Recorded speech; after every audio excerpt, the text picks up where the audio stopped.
Hi guys, we are outside in northern Iowa today, and I thought this was a great way to kick off my 2023 first temperature blanket update, just so you guys can see a little bit of what it's like out here.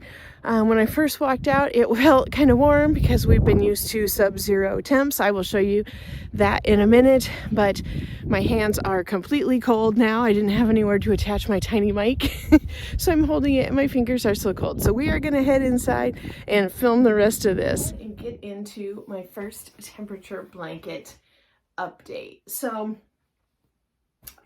for starters, my blanket's turning out much larger than I originally anticipated, because I'm bad at estimating and I didn't do any type of gauge swatch to really figure out before I designed this. But it is just for me, so I'm really not too worried about that, and it doesn't have to fit. It is a blanket. The only problem is it may end up taking up a lot more yarn than I anticipated. So with that being said, let's get into it today, and I'm going to be doing this one update, and then I will see you again in April. Well, I'll see you before April, but you won't see my blanket until April, so I can give you the first 3 months of the year. So I vastly underestimated Iowa temps in January. I mean, I've lived in the Midwest my whole life. I have lived in Illinois and Minnesota as well, but still the Midwest, still cold, and I think, yeah, I just had no clue, so I didn't order a lot of yarn in my first order. You notice I said first, meaning I have had to have more than one. But in my first order, I think I only ordered one out of all of them. I will have my initial video linked below if you would like to see that and haven't yet. So I did have to put in a second order, and I will go ahead and show you that. If you saw in the first video, I did say that I was going to do my highest color, 90 and above in black, and then I was going to do my border in gray. And I went with those because they were just neutrals, and the more I got to thinking about it, I was kind of like, and the thing about that is, I wanted this blanket to really represent me and reflect me, and if I was already doing the other more like wild colors that are my favorite colors, I thought, why not just go all the way? Like the black and gray would have obviously looked okay in my living room, but I just wanted it to represent me a little bit more. So since I was already ordering additional yarn, I thought, why not just change those colors out? So I did end up ordering just 2 more out of all of the regular colors that I had ordered. And again, you guys, I cannot stress how much this yarn has changed. Like, it is so much softer. So yeah, all of these colors, you know, I ordered more of. I did not order more of the peanut or the cocoa because I had accidentally ordered 2 of those, and they're kind of in my highest range, the 71 to 90, so I don't really foresee me using tons and tons, but who knows? We'll see how it goes.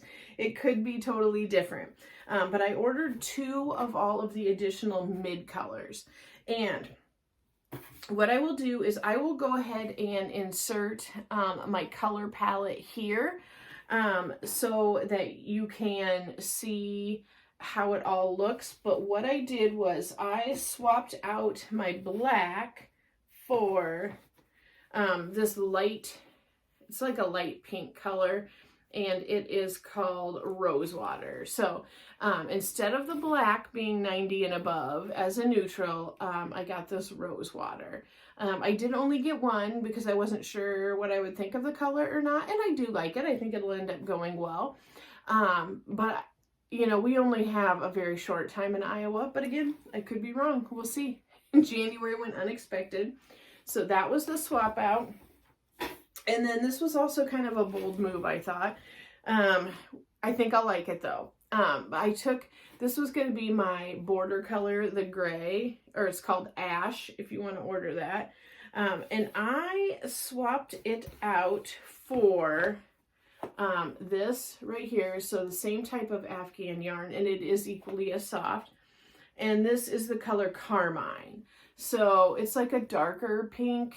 I think it's very pretty, and maybe I will put in a little bit of footage of my living room, like the rug and the curtains and stuff. We'll see. I don't know. I don't know if I'll do that or not. But I do have some bits in my living room rug that are these colors, along with the browns and the teals and stuff like that. So I'll go ahead and put in that clip right here so that you can see my color chart.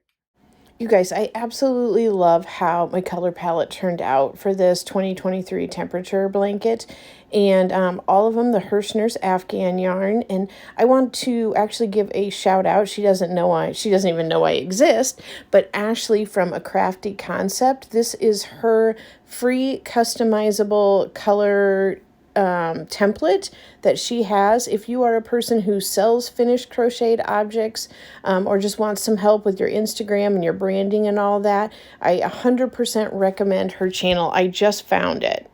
So the following colors I ran completely out of. Wheat, totally ran out of that. I am almost out of cream and almost out of light teal. And I did also run completely through one skein of the squash as well. I had this much left. So definitely going through a lot of these. And if you remember, I am doing both the high and the low. So that is another reason why I am going through so much. Without further ado, ends have not been woven in yet. But here is my temperature granny square. So my plan for this is to bring every square to 32 rows. So since 31 days in January, I did one row of my border color, and then I did a row of half double crochets around it, because I will want it to be nice and secure when I attach it. But right now, this has a super southwestern feel to me. So again, I did not want to go the typical route of doing, like, you know, blues for colds, you know, yellows and oranges, and then reds for hots. These are all just colors I happen to like. I did not necessarily think it was going to play out like this, but this is what it's looking at like. And it is also about 24 inches across. So this blanket is going to be quite a bit larger than I did anticipate. But that's how it goes sometimes. Right now, it also looks like it is in pretty dire need of blocking. We'll see. I'm not sure. Again, this is for me. But the other thing is that I'm kind of feeling like once I get the weight of the other squares attached, I feel like it will pull that center out a little bit and maybe won't need as much blocking. We will see. I will get my first row together and see what I think right there. But we have so many cold days. So many cold days. So the cream line that goes through there, that is all my sub-zero days. I will go ahead and just put in, I took a little picture or a screen recording from Wonderground, which is what I'm using for my days. And so I just recorded the screen for the month of January. And I'll go ahead and just show you those days and the temps. Okay, so here is my month of January for Northern Iowa. And as you can see, we did not have a lot of sun. We had a lot of foggy and cloudy days and a handful of sub-zero days. So not the funnest month of the year by any means. So that is the actual highs and lows. That is not the feels like or the wind chill factor. So it's cold. It's cold. But yeah, a lot of days in the 10s and the teens for the highs, and a handful of days that were below zero. So here is square one. It is about 24 by 24 inches. And I really like it. I will go ahead and give you a close-up right here and let me know what you think. Here is my close-up on my temperature granny square for the month of January. As you can see, I've got the highs and lows on each row. A couple days where it did not vary very much, and it was fairly consistent there for several days. As far as that goes, and my border color out here. Again, January is having a very southwestern flair to me. We'll have to see as time goes on what these months look like, but I'm very excited. This isn't, I guess I had no idea what to expect, so I can't say it isn't what I expected. But I guess I didn't expect it to look like this, but I'm very happy since they are all colors I enjoy. Thank you for watching this video on my temperature update. I will have another one coming for you in April for the first quarter of the year. And if this is something you like, I have got another video right up here that I think you would enjoy too. And I've also got a handful of playlists as well. If you feel like you need some crochet entertainment today and just want to binge some videos. As always, I appreciate all of you that have come back and watched videos, and also all the new people that have shown up recently. I really enjoy talking about yarn, and I love talking about yarn with you.